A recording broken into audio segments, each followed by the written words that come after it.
पुस्तक का नाम दहेज एक कुरीति, ऑडियो 3। अगला शीर्षक है दहेज विषयक कुछ विचारणीय घटनाएं। दहेज के लालच में वधू को जला दिया। घटना चौरागढ़ की है। गणेशी का विवाह हुए अभी 1 वर्ष भी पूरा ना हो पाया था। 2 माह ही हुए थे वधू का द्विरागमन हुए। तभी उसके मातृपक्ष वालों को यह समाचार मिला कि धोती में आग लग जाने से उनकी कन्या की मृत्यु हो गई है। उन्हें तो खबर देने से मिली, किंतु कन्या के बड़े भाई का घर उसी गांव के समीप था। अतः वे लोग तत्काल ही घटना स्थल पर पहुंच गए थे। जब लाश में को बाहर लाया गया तो उन्हें यह देखकर आश्चर्य हुआ कि लाश से जली हुई रस्सी के टुकड़े चिपके हैं। संदेह बढ़ा और उन्होंने चुपचाप पुलिस को सूचना दी। पिता दूर रहते थे। लड़के के पिता बहुत बिगड़े। कहने लगे, आप हमारी बेइज्जती करते हैं, बहू हमारी जली है, पुलिस का क्या काम है। किंतु कन्या के भाई हजारा सिंह ने कहा, तुम्हारी बहू थी यह ठीक है, लेकिन हमारी भी माँ जाई बहन थी। हमें शक है उसे जानबूझकर जलाया गया है। यह जहाँ करुणाजनक मौत का सूनापन होना चाहिए था, वहाँ अच्छा खासा हंगामा हो गया। जिसने सुना वही घटना स्थल पर पहुंच गया। तब उनके निकटवर्ती पड़ोसी ने साहस किया और बताया कि जलने से पूर्व चीखने की आवाज आते ही हमने पूछा क्या बात है, तो कोई नहीं बोला और बंद कमरे से आवाज आती रही। जब हम घर के अंदर गए तब तक आग लग चुकी थी। बंद कमरे में आग लगने का कोई कारण नहीं था, जबकि उनके घर में स्टोव आदि भी नहीं था और चौका उस कमरे से काफी दूर था। तब तक लोग काफी संख्या में जमा हो गए थे। सभी ने कहा, लाश जब तक नहीं उठने दी जाएगी जब तक ये असली बात नहीं बताते। बुड्ढा तो गाहक था, सो काबू में नहीं आया, किंतु गणेशी को वास्तव में ही पत्नी के मरने के दुख से मारने के कारण का अधिक दुख था। पूछने पर उसने सारी घटना यूं सुनाई। मेरे विवाह में जो 3000 रुपए मिले थे वह उन्होंने अपने पास जमीन खरीदने को रख लिया। पास वाले खेत ये बहुत दिनों से खरीदना चाहते थे। हमारे पास अपना कुछ है नहीं। जमीन 6000 की है, 3000 और चाहिए थे। सो ये मुझसे कई बार कहते रहे कि दूसरा ब्याह कर ले, 3000 और आ जाएंगे, पर मुझे यह उचित नहीं लगा। एक पत्नी के रहते हुए मैं केवल पैसे के लिए दूसरा विवाह करूं, मैंने साफ मना कर दिया। तब इन्होंने यह सोचकर कि इस बहू के रहते यह दूसरा विवाह करने को राजी नहीं होगा तो क्यों ना इसे ही समाप्त कर दिया जाए, और मेरी पत्नी को इन्होंने रस्सी से बांधकर तेल छिड़ककर आग लगा दी। और सचमुच वह रोने ही लगा। नवविवाहिते से यूं बिछोड़ना पड़ेगा, यह उसने स्वप्न में भी न सोचा था। सत्य प्रकट हो चुका था। अब गणेशी के पिता की कोई बात विश्वास के योग्य न थी। उन्हें उनकी पत्नी को जब जेल भुगतनी पड़ी तब मालूम पड़ा कि कुकृत्य का फल क्या होता है। और कन्या का भाई फिर भी सोच रहा था, क्या कन्याओं की कीमत केवल दहेज का रुपया ही होता है। समाज में फैली इस विष वेल को जड़ से उखाड़कर फेंकना ही होगा, जिसके आगे कभी कभी मनुष्य मनुष्यता भी त्याग देता है। भारतीय नारी की यह दुर्गति कब तक। फतेहगढ़ जिला सेशन जज की अदालत में उस दिन सन्नाटा था। केवल न्यायाधीश की गंभीर वाणी गूंज रही थी। सारा समुदाय विद्वान जज श्री जगदीश चंद्र जी शर्मा का निर्णय था। उस निर्णय के साथ जनता ने से मार्मिक अपील भारी हृदय से आंखों में पानी भरे सुन रहा था। लोगों की दृष्टि न्यायाधीश एवं अभियुक्त कटघरे में खड़े बाप बेटे की ओर बारी बारी से घूम रही थी। अभियुक्तों का नाम बाबूराम पिता एवं दिनेश चंद्र पुत्र था। उन्हें हत्या के अभियोग में मृत्युदंड दिया गया था। उन्होंने हत्या किसकी तथा किस कारण से की, यह सुनकर लोगों के मन में प्रश्न उठता था कि यह मनुष्य है या पिशाच। ऐसा सोचना ठीक भी है। अपने आश्रित एक निरीह अबला की, जो अपना सर्वस्व देकर भी दया तथा स्नेह की भीख मांगती हो, वह भी गर्भिणी अवस्था में नृशंस हत्या करने वालों को क्या कहा जावे। संभवतः पिशाच शब्द भी हल्का ही पड़ता है ऐसे व्यक्तियों के लिए। मृत महिला का नाम श्रीमती शारदा देवी था। वह फर्रुखाबाद के श्री महावीर प्रसाद की पुत्री थी एवं अभियुक्त दिनेश से उसका विवाह हुआ था। विवाह के पूर्व वह वर पक्ष ने हर प्रकार से अपना संतोष कर लिया था। श्री महावीर प्रसाद तथा अभियुक्त बाबूराम के बीच ठहराव हुआ कि विवाह के में 5000 रुपया श्री महावीर प्रसाद व्यय करेंगे, किंतु लोभ अपनी सीमा नहीं देखता। पैसा देखकर लोभ और भी बढ़ जाता है। विवाह में ही वर पक्ष और अधिक मुंह फैलाने लगे। दिनेश ने दूल्हे के रूप में मोटरसाइकिल की मांग रख दी। अपनी स्थिति ऐसी चीज को संभालने की हो या ना हो, तथा सामने वाला उसकी व्यवस्था करने की स्थिति में है या नहीं, इस पर विचार किए बिना मांग बैठना बल्कि मांग कर अड़ जाना एक मानसिक रोग जैसा ही दूल्हे में पैदा हो गया। मांग पूरी ना हो सकने पर दूल्हा दिनेश बुरी तरह भड़क उठा। उसके पिता बाबूराम ने उसे शांत करके समझाकर अपनी उदारता का परिचय दिया और कार्य आगे बढ़ा, किंतु उसकी उदारता का स्वरूप थोड़े ही समय बाद स्पष्ट हो गया। यह उदारता नहीं, मछली फंसाने के लिए चुग्गा था जिसमें कांटा छिपा था। उसने लड़की के पिता को एकांत में समझाया कि लड़के को रुष्ट रखना उचित नहीं है। मोटरसाइकिल नहीं दी तो कोई बात नहीं, किंतु उसकी नाराजगी मिटाने के लिए अपनी संपत्ति दिनेश के नाम कर दें। चतुर वर के पिता को इसमें कोई हानि नहीं दिखती थी।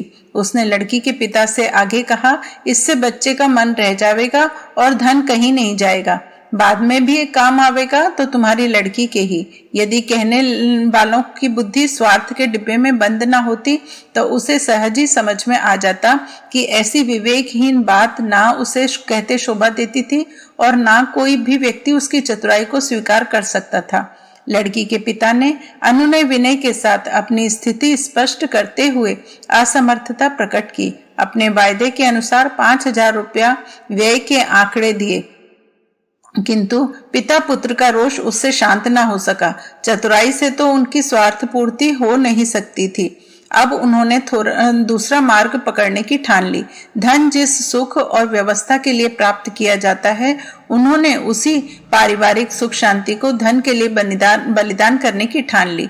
ऐसा मूर्खतापूर्ण निर्णय लेना भले ही विचित्र लगता हो, किंतु जिसका मुंह स्वार्थ की ओर हो वह यथार्थ की ओर देख ही नहीं पाता। फिर भले बुरे का निर्णय कैसे करें। लोभांत पिता पुत्र ने निरीह बहू को अपना लक्ष्य बनाया, उसे तरह तरह के त्रास देना प्रारंभ किया। बेचारी अपनी निर्दोषता तथा निरीहता की दुहाई देती रही। अपने शारीरिक श्रम से, व्यवहार से हर प्रकार संतुष्ट करने के लिए आश्वासन देती, शक्ति भर उसके लिए प्रयास करती, किंतु इसका प्रभाव तो मनुष्यों पर पड़ता है। सामने वाले अब मनुष्य कहाँ थे, उन पर तो शैतान का उन्माद आ चुका था। उस बेचारी को अपनी वासना तृप्ति का साधन भी बनाया जाता रहा तथा लोभ की पूर्ति हेतु मार्मिक कष्ट भी दिए जाते रहे। काश उनका विवेक बहू की स्थिति में अपनी लड़की या बहन की कल्पना उन्हें करा सकता। व्यक्तिगत विचारशीलता अथवा मित्रों के नेक परामर्श के द्वारा यह संभव था, किंतु आज समाज में सबसे अधिक कमी इन्हीं की है। दिमाग की बहक के सामने विचारशीलता न जाने कहाँ चली गई है। इसी प्रकार का परामर्श देने वाले रास्ते चलते मिल जाते हैं, किंतु नेक परामर्श आज दुर्लभ है। इनके अभाव से समाज की क्या हानि हो रही है, यह किसी समझदार से छिपा नहीं है। अविवेकी अधीर भी होता है। पिता पुत्र की मुफ्त का धन पाने की लालसा तीव्रतर होती गई। उनने सोचा कि इससे नहीं मिला तो दूसरी शादी की जाएगी, किंतु एक पत्नी होते हुए दूसरा विवाह करने में लोगों ने कानूनी कठिनाई बतलाई। बस रास्ते के कांटे के रूप में समझकर बेचारी उस अबला को ही सदा के लिए निकाल फेंकने की कल्पना उनके मन में उठ खड़ी हुई। 21-22 मई 1967 की रात्रि को मारपीट से बेहोश हो जाने पर उसे अफीम पिला दी गई। उनकी कल्पना थी कि स्वाभाविक मृत्यु कहकर शव जला देंगे, फिर कोई गांठ का पूरा आंख का अंधा अपनी सुंदर लड़की और कुबेर की संपत्ति उन्हें दे देगा। किंतु वह यह भूल गए थे कि दुनिया में बहुत कुछ ऐसा भी है जिसे स्वार्थ देख नहीं पाता। इसी भ्रांति से ने उन्हें उपहास और फांसी के अधिकारी बना दिया। न्यायाधीश श्री शर्मा ने तथ्यों के प्रमाण देते हुए स्पष्ट किया कि इन पिता पुत्र ने जानबूझकर मानवता को कलंकित करने वाला कार्य किया। पुलिस द्वारा शव पोस्टमार्टम से गर्भिणी महिला की हत्या के तथ्य पुष्ट हो गए। दंड तो अभियुक्तों को मिला है, पर सीख समाज को लेनी चाहिए। हमारे अंतःकरण के दुर्विचार हमें कहाँ ले जा सकते हैं। समाज में व्याप्त भ्रांत धारणाएं क्या क्या संकट उत्पन्न कर सकती हैं। इसका विचार यदि ना किया गया तो कोई भी परिवार तथा कोई भी व्यक्ति सुखी नहीं रह सकेगा। न्यायाधीश ने नियमानुसार सबसे बड़ा दंड मृत्युदंड अभियुक्तों को दे दिया, किंतु लगता तो यह है कि ऐसे जघन्य कृत्यों के लिए मृत्युदंड भी कम है। अभियुक्त बाबूराम की पत्नी श्रीमती शांता देवी को संदेह का लाभ देकर मुक्त कर दिया गया, किंतु प्रकृति अपनी मूक असहमति जताने के लिए ऐसे कुकृत्यों को बढ़ावा देने वाले समाज को भी दंडित किए बिना नहीं रहेगी। जिस टहनी ने पत्तियों को रस नहीं पहुंचाया, पत्तियां गिरने के बाद वह टहनी भी सूखे बिना नहीं रह सकती। सारे समाज को ऐसे कृत्यों के प्रायश्चित के लिए तैयार होना ही पड़ेगा, भूल सुधार करनी ही होगी, अन्यथा ऐसे कुकृत्य करने वाले व्यक्ति ही नहीं, उनके साथ सारा समाज भी नष्ट हो जाएगा। अगला शीर्षक है, काश तुमने तलाक की आज्ञा दी होती। यह भारतवर्ष है बेटा, तुम पढ़े लिखे हो, यहाँ की जलवायु उष्ण है, फिर गोरी लड़कियां यहाँ कितनी मिलेंगी। कुल वधू लक्ष्मी होती है, यदि उसके आचार विचार सरल और सात्विक हैं तो चमड़े की गोराई पर ध्यान नहीं देते। मुझे आशा है इस बार घर में लड़की को तंग नहीं करोगे।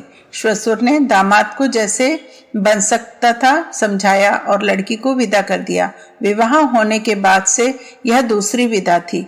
घटना कानपुर की है और सत्य है, केवल नाम बदल कर दिए जा रहे हैं। समाचार यह बताता है कि जो विवाह पहले उच्च आदर्शों की पूर्ति और गृहस्थी संचालन के लिए किए जाते थे, अब उनमें रंग रूप दहेज और वासना के कैसे कैसे रंग चढ़ चुके हैं।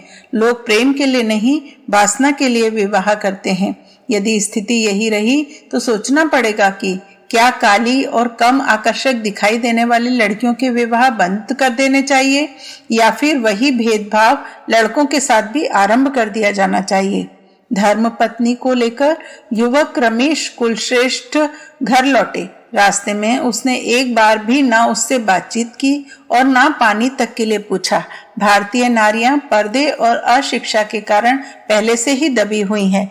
जो थोड़ा शिक्षित हैं उनके लिए उनकी निर्धनता और रंग रूप बोझ बन जाता है। पत्नी ने एक आध बार बोलने का प्रयत्न भी किया, घर की कुशल मंगल पूछी, पर छोकरा सारे रास्ते मुंह फुलाए बैठा रहा। लखनऊ से कानपुर तक की यात्रा ऐसे ही कटी। घर आते ही उसने आफत पैदा कर दी। माँ बाप सबसे शिकायत कर दी। इनके पिता ने मुझे सीख दी है, बेटा माता पिता की नहीं बहू की सुनना। वे तो इसे इंद्र के दरबार की अप्सरा की तरह देखते हैं। सास के लिए इतना ही काफी था। उस दिन के बाद ऐसा कोई दिन न गया जब उन्होंने बहू को 10 गालियां ना दी हो।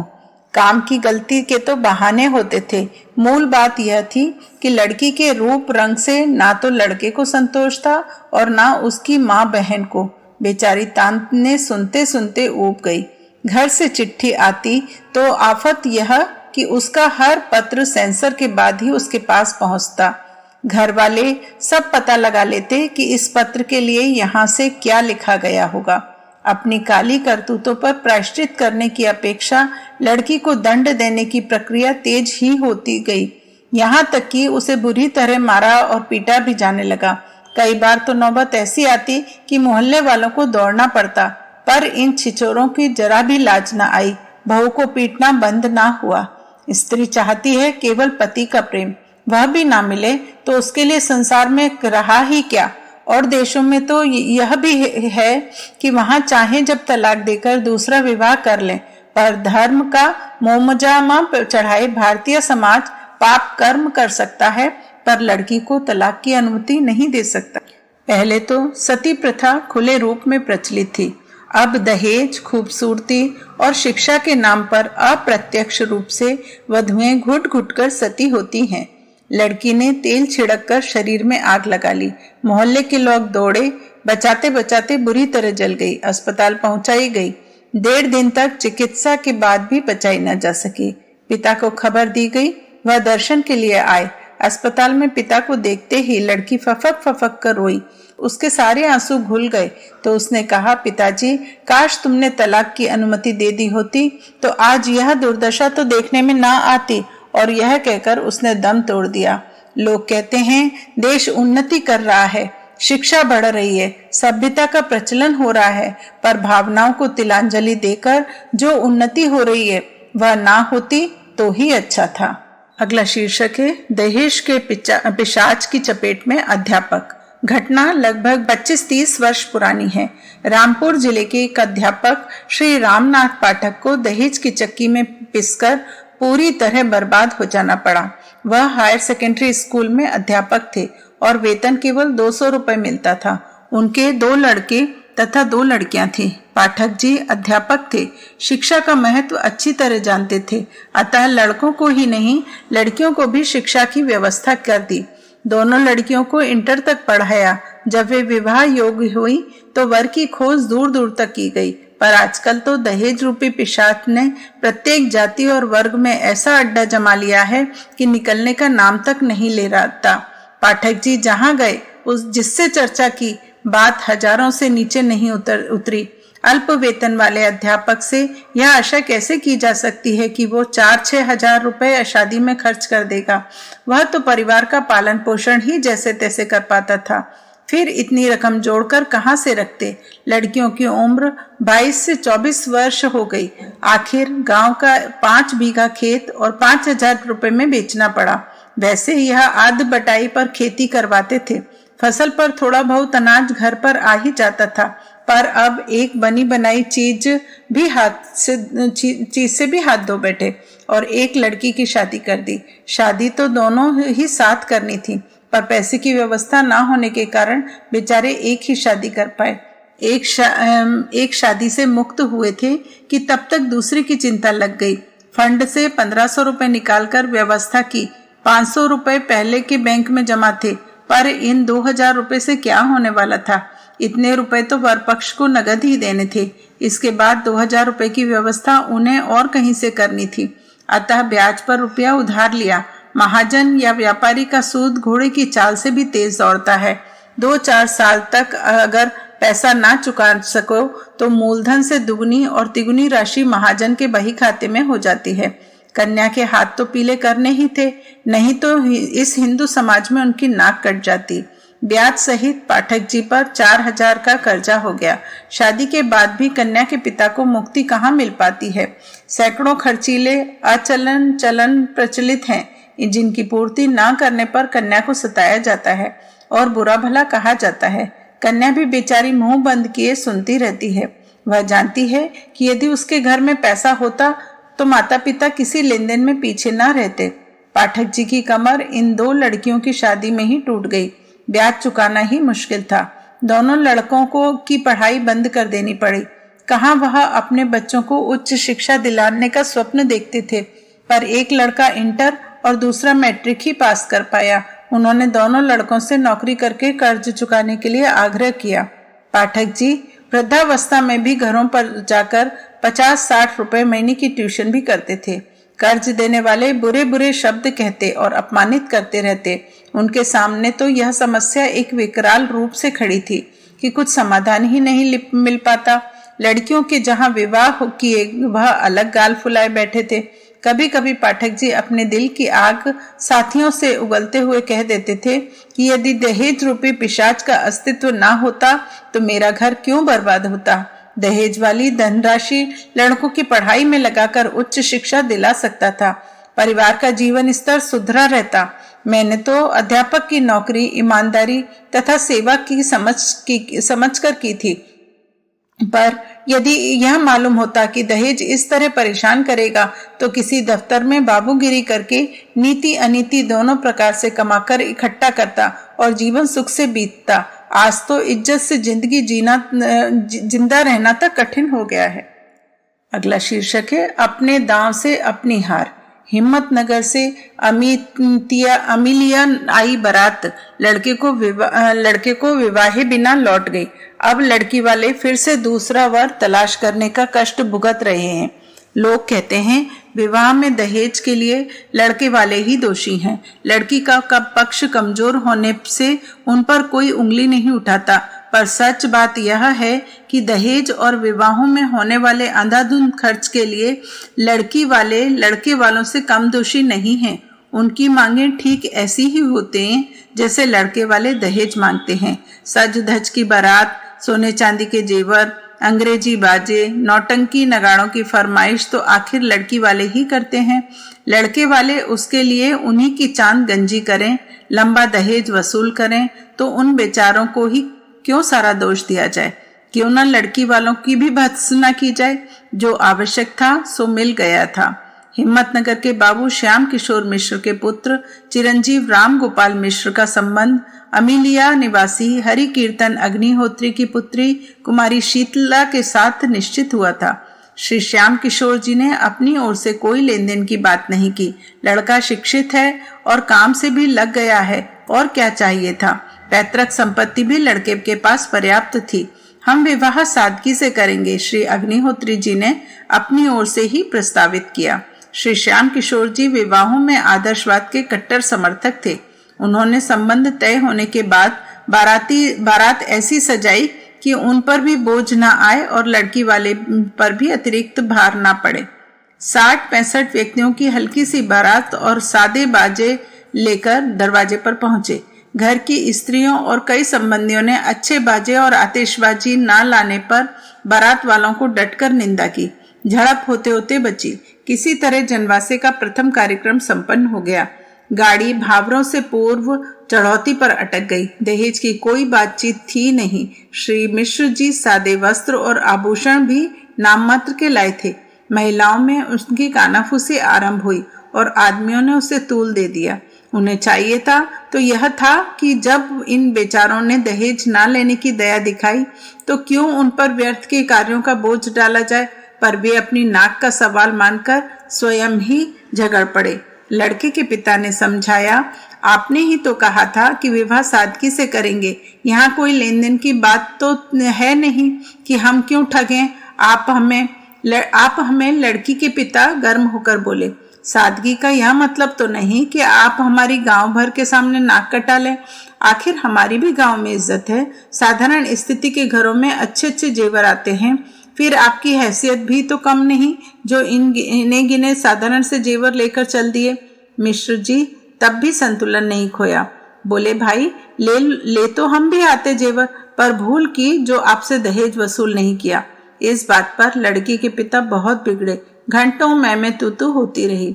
मिश्र जी को लगा जैसे उन्होंने आदर्शवादिता के नाम पर कुछ भूल कर दी। उसे सुधार लेना ठीक समझकर उन्होंने कहा, आपका हमारा संबंध पहले ही इतना कटु हो गया है, पीछे जाने क्या नौबतें आए। अभी तो भावरे भी नहीं पड़े हैं, संबंध ना करना ही अच्छा होगा। यह कर वे वापस आ गए और बारात लौटाकर घर चले गए।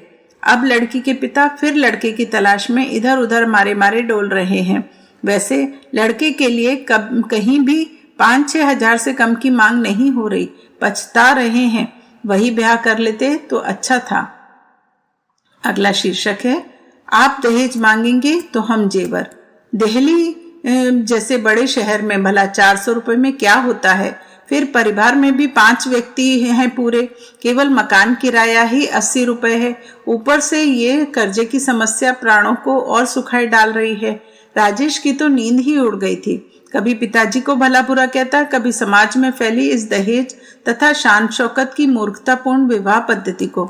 उस रात भी उसे अच्छी तरह नींद नहीं आई।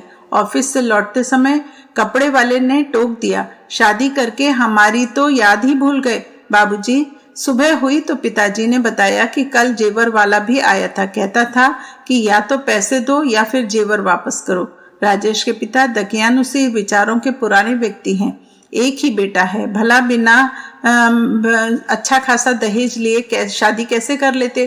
पूरा 10,000 रुपए मांगा उन्होंने लड़की वालों से।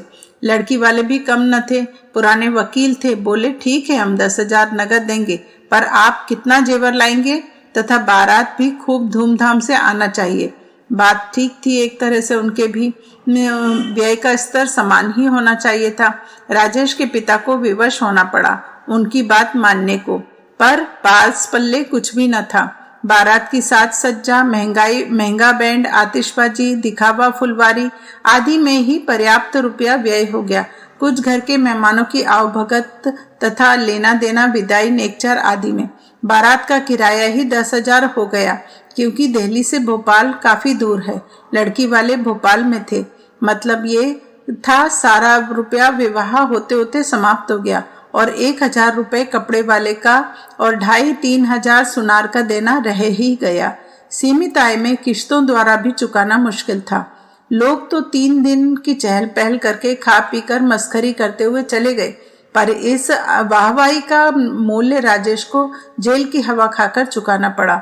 कर्ज वाले अपना पैसा चाहते थे, देने की कोई व्यवस्था न थी। नई नवेली बहू के शरीर पर से जेवर उतारे भी तो कैसे। राजेश का मनोबल क्षीण पड़ा और जो ना करना चाहिए था वह कर बैठा। उसने अपने ऑफिस के अकाउंट में हेराफेरी की और सरकारी पैसा लाकर कर्जा चुकाया। फिर वही हुआ जो नहीं होना चाहिए था। नौकरी गई, जेल भुगतनी पड़ी।